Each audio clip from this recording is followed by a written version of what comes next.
우연히 짠 하고 존재하게 되어진 그런 사람들이 아닙니다.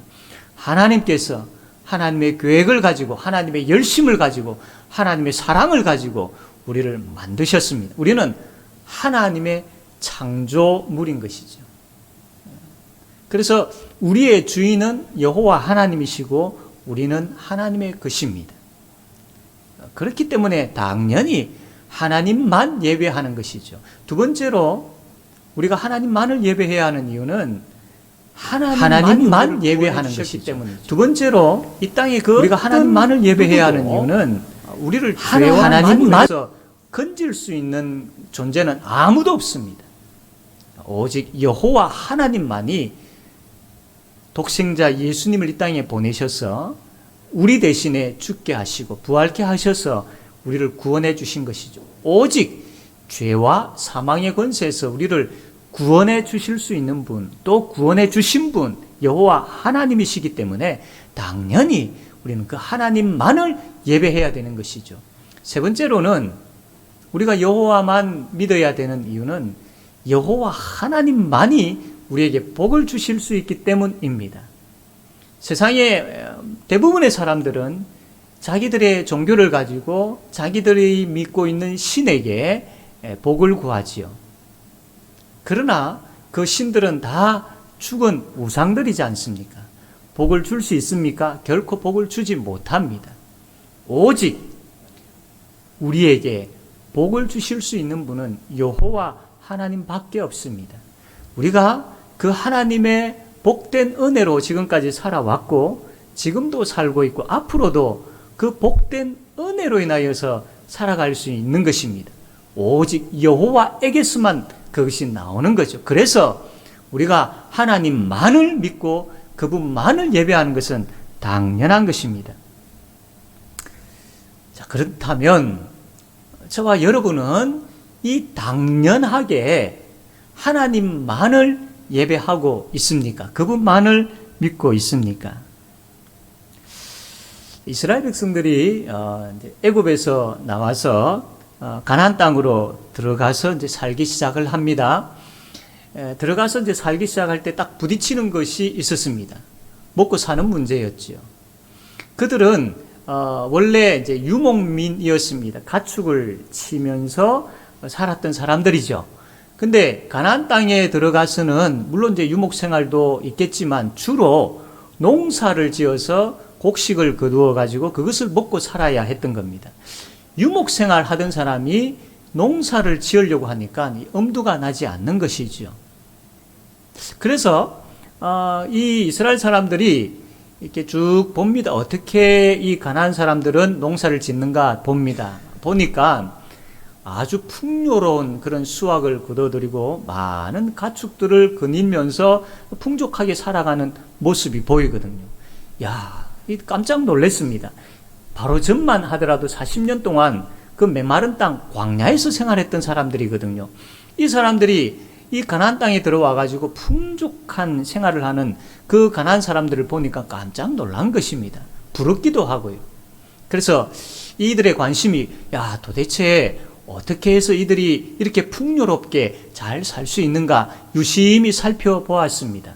살펴본 결과 이들이 농사를 잘 짓고 풍요롭게 되어지고 또 많은 가축들을 거니는 부분들에 있어서 이들이 섬기고 있는 그 신들과 무관하지 않구나 라는 것을 보게 되었습니다. 가나안 사람들은 철저하게 바알이라는 신, 아스타롯이라는 신을 섬기고 있었거든요. 왜냐하면 이 비를 주관하고 이 계절을 주관하여서 적당한 비를 또 좋은 기후의 날씨를 이 바알과 아스타롯이라는 이 신들이 이렇게 잘 해주어서 풍요롭게 거두어 드릴 수 있다라고 철저하게 믿었던 겁니다. 또한 이 가축도 많은 새끼를 낳아서 풍요롭게 많은 가축들을 거닐 수 있는 이유가 바로 이 다산의 신 아스다롯이라는 신을 통하여서 그렇게 되어졌다라고 이 가나안 사람들은 철저하게 믿었습니다. 그래서 이들은 이 모든 부분들에 있어서 바알과 아스타롯이라는 이 신들을 철저하게 믿으면서 농사를 지었던 것이죠. 그것을 이 이스라엘 사람들이 보았던 겁니다. 그러면서 점점 여기에 빠져가기 시작합니다. 오직 하나님만 믿어야 되고 섬겨야 될 이 사람들이 하나님의 말씀, 이 십계명을 받았고 이 말씀대로 우리가 살겠다라고 결단하고 고백했던 이 사람들이 가나안 땅에 들어와서 먹고 사는 문제에 부딪히다 보니까 바알과 아스타롯에 관심을 가지기 시작합니다. 그리고 점점 받아들이기 시작합니다. 결국에 가서는 바알과 아스타롯을 섬기게 된 것이죠. 물론 이들은 하나님을 아예 제해버리고 믿지 않겠다라고 뒤돌아서서 그리고 바알과 아세라를 섬기겠다라고 한 것은 아닙니다. 하나님도 믿고 바알과 아스타롯도 믿겠다라는 거죠. 그렇게 하겠다라는 겁니다. 여러분, 그것이 과연 가능할까요? 결코 그렇지 않습니다. 하나님도 믿고 바알과 아스타롯도 믿겠다라는 것은 하나님을 버리겠다라는 것과 똑같은 것이죠. 그래서 이들이 가나안에서 어떻게 되어졌습니까? 사사기 2장 11절 12절 말씀 보니까 이렇게 기록이 되어 있습니다. 이스라엘 자손이 여호와의 목전에 악을 행하여 바알들을 섬기며 애굽 땅에서 그들을 인도하여 내신 그들의 조상들의 하나님 여호와를 버리고 다른 신들 곧 그들의 주위에 있는 백성의 신들을 따라 그들에게 절하여 여호와를 진노하시게 하였노라 라고 말씀을 하고 있습니다. 이들이 변절했던 이유는 우리가 목축업을 하다가 농사를 어떻게 지을 수 있을까, 이러다가 우리가 먹고 살 수는 있겠는가 불안했던 것이죠. 이 가나안 사람들이 풍족하게 거둬들이는 것이 부러웠던 겁니다. 그래서 탐심이 생기기 시작했던 것이죠. 이런 불안과 탐심을 채우기 위해서 어떻게 할까 고민하다가 여호와도 섬기고 바알과 아스타롯도 섬기자, 이런 결론을 내었던 겁니다. 그러나 성경은 아주 분명하게 그런 행위를 하고 있는 이스라엘 백성들을 향하여서 너희들은 이미 여호와를 버렸다, 그리고 우상에게 절하고 있다라고 말씀을 하고 있는 것입니다. 자, 우리는 어떻습니까? 당연히 여호와 하나님만을 섬겨야 된다라는 걸 다 알고 있고 또 그렇게 살고 있다라고 자부하고 있습니다. 과연 그럴까요? 과연 그럴까요? 이스라엘 백성들이 애굽에서 나오고 광야를 거쳐서 가나안 땅에 들어갔을 때 부딪혔던 그 먹고 사는 문제에 대한 것, 불안에 대한 것, 그리고 탐욕에 대한 것, 이것을 이들이 잘 극복하지 못하고 지혜롭게 해결하지 못하고 전적으로 여호와 하나님을 의지하지 못함으로 인하여서 바알과 아스타롯을 숨겼던 것처럼 우리도 그럴 수 있다라는 겁니다. 우리도 그런 연약한 존재다라는 겁니다. 지난주에 제가 뉴스를 하나 보는데 우리나라 사람들이 그 미국의 전기 자동차 회사인 테슬라라는 그 자동차 회사가 있지 않습니까?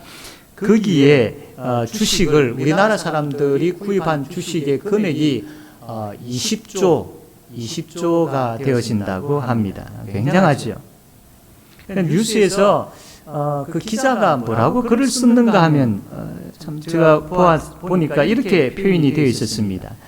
테슬라의 최고 경영자 머스크는 한국의 월급쟁이들이 일종의 종교처럼 숭배한다. 기자가 그렇게 썼어요. 종교처럼 이 테슬라의 최고 경영자인 머스크를 숭배하고 있다라고 썼던 겁니다. 그리고 한국의 테슬라의 팬들은 자기들을 이게 테슬람이라고 그렇게 표현을 한다고 합니다.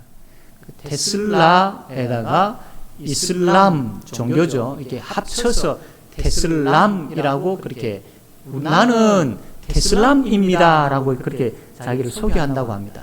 이게 무슨 말이냐면 나는 테슬라라는 종교를 믿는 사람입니다. 이 이야기를 하고 있는 겁니다. 그리고 이 사람들이 어떤 글을 쓸 때의 맨 마지막에는 테슬맨이라고 그렇게 쓴다고 합니다. 그것은 테슬라하고 아멘이라는 걸 합쳐가지고 테슬렘이라고 합니다. 기자가 그렇게 글을 썼더라고요. 이것을 보면서 참 물질이 하나님께서 우리에게 주신 선물인데 이 사람들이 그 이상을 넘어서 종교로 만들어버렸구나라는 것을 생각하게 되었습니다. 먹고 사는 문제에 대한 불안과 더 많이 가지고 싶은 것에 대한 이 탐심으로 인하여서 돈이 인간을 지금 장악하고 있고 이 돈이 인간에게 우상처럼 되어버렸구나. 이 물질 만능의 시대라고 하는데 이게 점점 더 심해져 가고 있구나라는 것을 보게 되어집니다. 이러한 시대에 이러한 유혹 앞에 있는 우리에게 하나님께서 너는 나 외에는 다른 신들을 내게 두지 말라라고 말씀을 하셨습니다. 돈은 하나님의 선물이고 우리가 필요한 것을 필요하게 사용할 수 있는 좋은 것인데 왜 자꾸 이 돈을 우상으로 만들고 있느냐? 돈이 우상이 되어서는 안 된다. 왜 하나님의 자리에 자꾸 돈을 두려고 하느냐? 너희들의 목자가 누구냐? 분명히 해라. 돈이냐? 여호와 하나님이냐? 하나님께서 이 부분들에 있어서 너는 나 외에는 다른 신들을 내게 두지 말라라고 아주 분명하게 말씀하셨던 것이죠.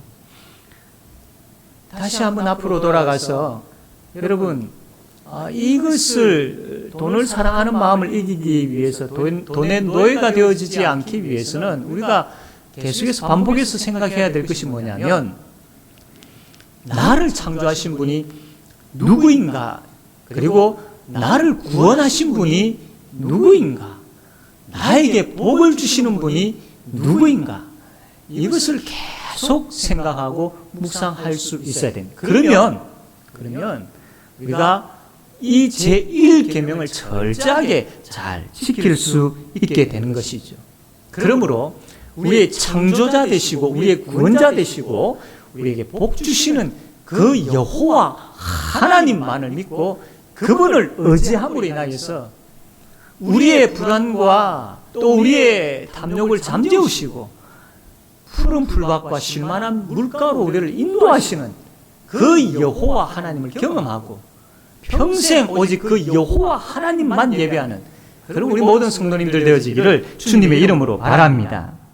두 번째로 오직 하나님의 방법으로 하나님을 예배해야 한다라는 것을 이야기를 하고 있습니다.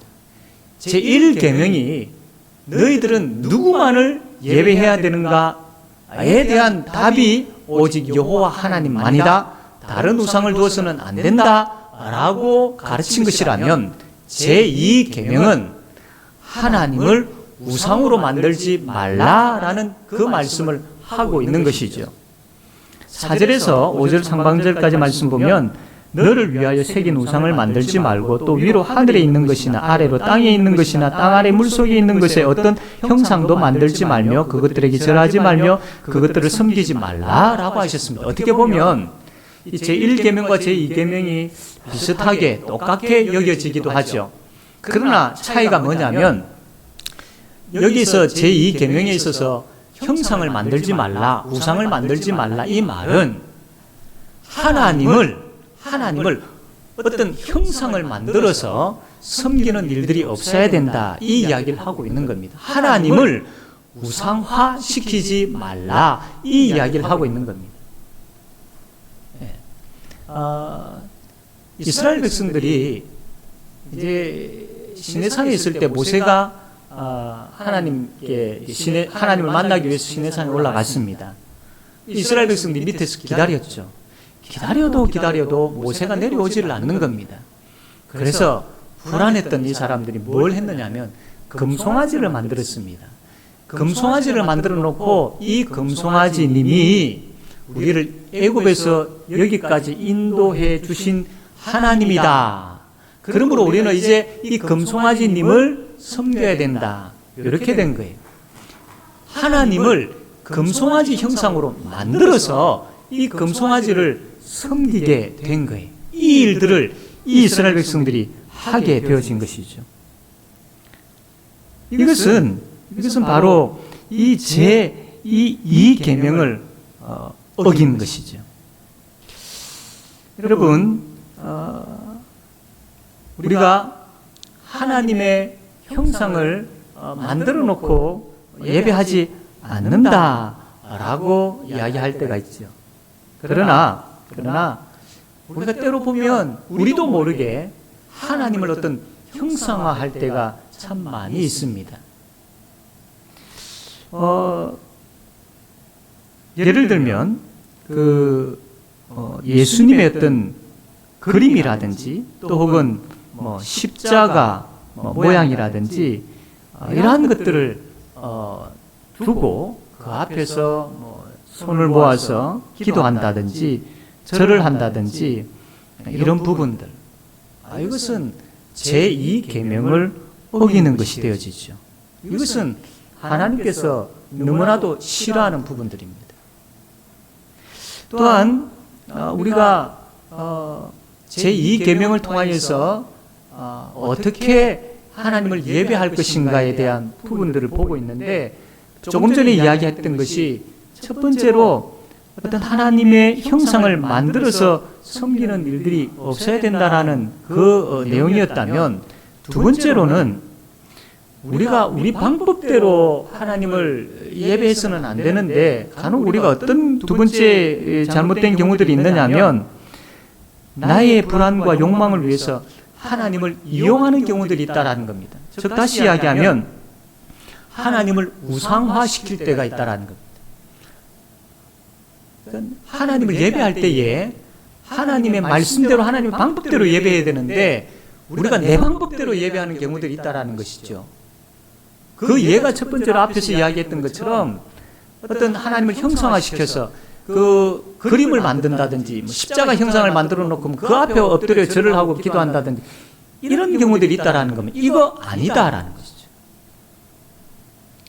두 번째로는 우리가 어떤 형상을 만들어 놓고 그렇게 하지는 않지만 내 마음 속에 하나님을 우상화시키는 경우들이 있을 수 있다라는 겁니다. 내 마음에 하나님을 형상으로 만들어 놓고 그렇게 내가 원하는 대로 그렇게 살려고 할 때가 있더라라는 겁니다. 사람들이 왜 자꾸 어떤 그 형상을 만들기를 좋아할까요? 자기들이 섬기는 그 신을 왜 자꾸 형상으로 만들려고 할까요? 왜냐하면 이 불안 때문입니다. 불안 때문. 하나님께서 인간을 창조하실 때에 종교의 씨앗이라는 것을 마음속에 주셨어요. 이것은 오직 하나님만 예배하고 섬기도록 했던 그 마음을 주셨다라는 겁니다. 그런데 타락함으로 인하여서 이게 완전히 무너져 버렸습니다. 하나님께서 이들과 함께 하지 아니하시죠. 죄로 인하여서 타락했기 때문에. 그러니까 이 인간이 어떻게 되어집니까? 하나님을 믿던 그 자리가 비어 있으니까 허전한 것 정도가 아니고 불안하기 시작합니다. 이 불안을 메꾸기 위해서 어떻게 해야 됩니까? 종교를 만들어야지요. 종교를 확실하게 만들기 위해서 어떻게 합니까? 형상을 만들었던 겁니다. 그 형상을 만들어 놓고 그 형상을 보아야 이 불안한 마음이 가라앉게 되어지는 것이죠. 이게 참 어리석은 인간의 모습입니다. 그리고 그 형상 앞에 어떤 행위를 엎드려서 절을 하는 어떤 이 행위를 통하여서 나의 욕심, 나의 욕구, 탐욕 이것이 채워진다라고 착각하고 있기 때문입니다. 그래서 인간은 자꾸 어떤 형상을 만들려고 합니다.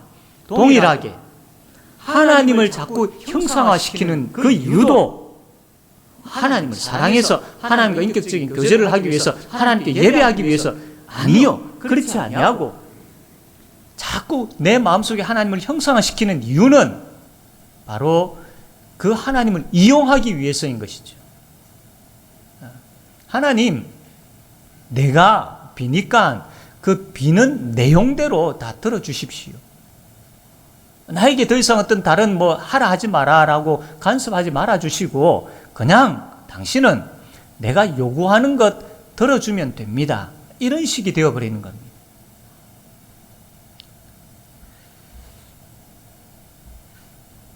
그러니까 이 하나님 앞에 예배드리는 부분들에 있어서도 마찬가지입니다.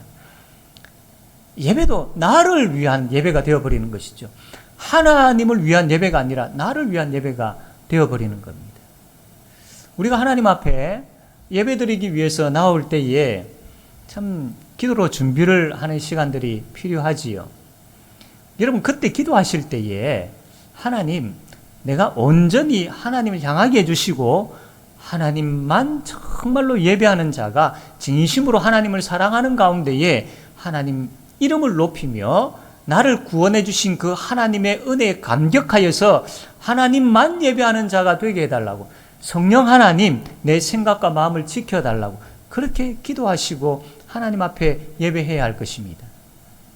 그렇지 않으면 이 자칫 잘못하면, 물론 그런 분들은 없으시겠지만 자칫 잘못하면 내가 이 예배라는 행위를 하나님 앞에 드렸으니까 내가 이제 하나님께 요구하는 것 당신 들어줘야죠. 내가 이렇게 했으니까 당신 들어줘야 되지 않습니까?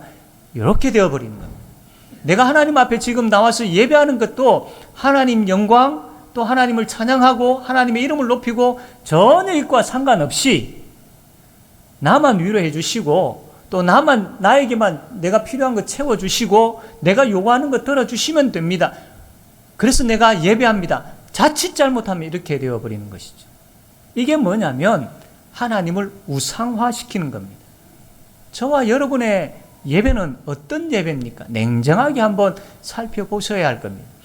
그래서 끊임없이 우리가 계속해서 기도하며 계속해서 생각해야 될 것은 하나님 영광입니다. 오직 하나님 영광입니다.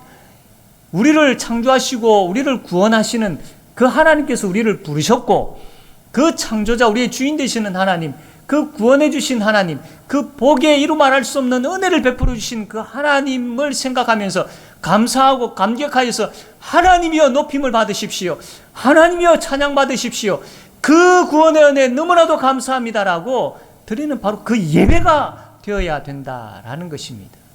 이러한 순수한 마음 이외에 다른 것이 있어서는 안 되는 것이지요. 과연 우리는 그 예배 드리고 있느냐라는 겁니다. 하나님을 우상화시키고 하나님을 이용하는 일은 결코 없어야 됩니다. 그리고 세 번째로 우리가 또 하나님을 우상화하고 있는 그런 부분들이 뭐냐면 나의 편리에 따라서 예배를 드리려고 한다는 겁니다.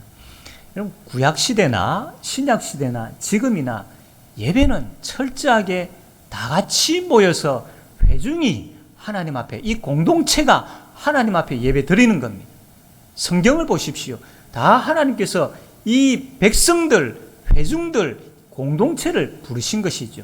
이 공동체가 하나님 앞에 구약시대는 함께 제사를 했고 신약시대는 함께 예배를 드렸던 겁니다.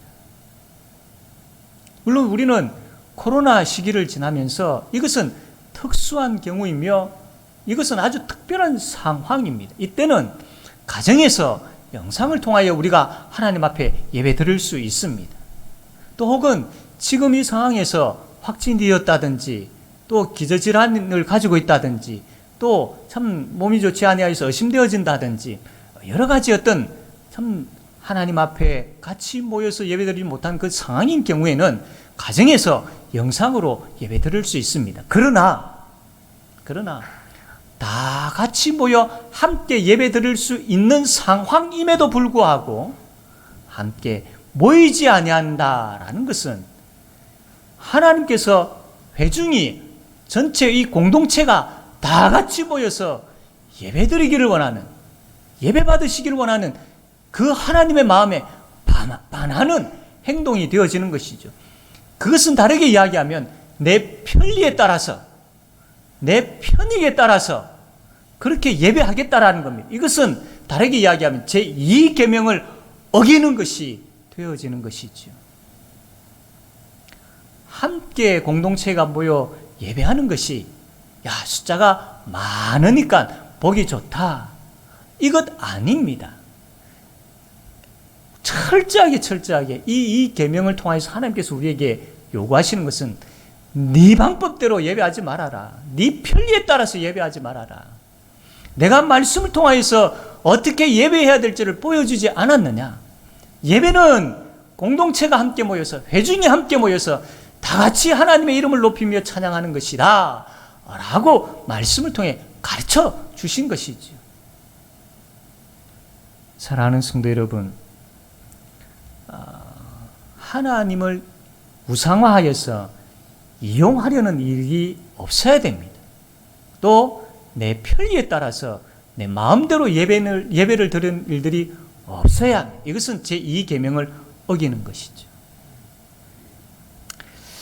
사랑하는 성도 여러분, 하나님 외에 다른 신을 섬기지 않기 위해서, 즉 다시 이야기하면 주 예수보다 더 귀한 것이 내 인생에 없게 하기 위해서 하나님과 인격적인 만남들을 계속 가지셔야 됩니다.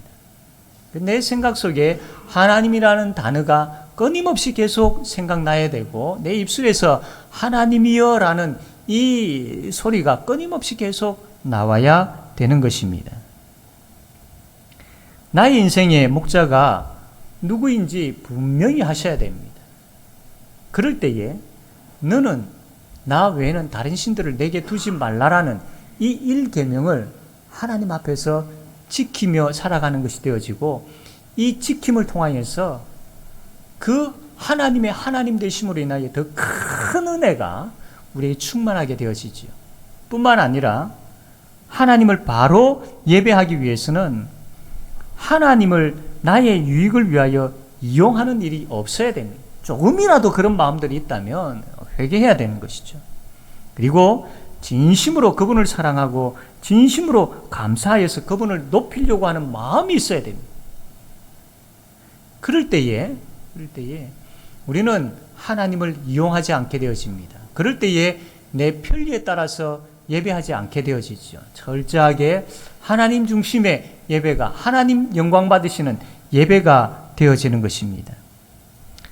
사랑하는 성도 여러분, 이 첫 번째 계명과 두 번째 계명이 우리의 삶 가운데에 이 말씀이 지켜지게 되어질 때에 우리는 내가 누구인지를 분명히 알게 되어지고 어떤 삶을 살아야 될지를 알게 되어집니다.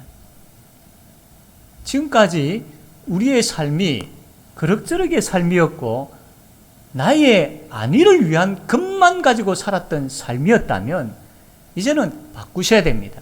그것을 바꾸려면 신앙의 기본 중에 기본인 제1계명과 제2계명을 다시 한번 생각하셔야 되고 묵상하셔야 되고 오늘 들었던 내용의 말씀을 다시 한번 기억하셔야 됩니다. 그럴 때에 하나님의 능력의 역사가 일어나게 되어지고 그 능력의 역사를 통하여서 우리가 하나님 앞에서 하나님의 기쁨이 되어지는 삶을 살게 되어질 줄로 믿습니다. 이 은혜가, 이 믿음의 역사가 우리 모든 성도님들 가운데 충만하게 되어지기를 주님의 이름으로 바랍니다. 아멘. 이 시간 우리 말씀을 생각하면서 함께 같이 기도하기를 원합니다. 하나님,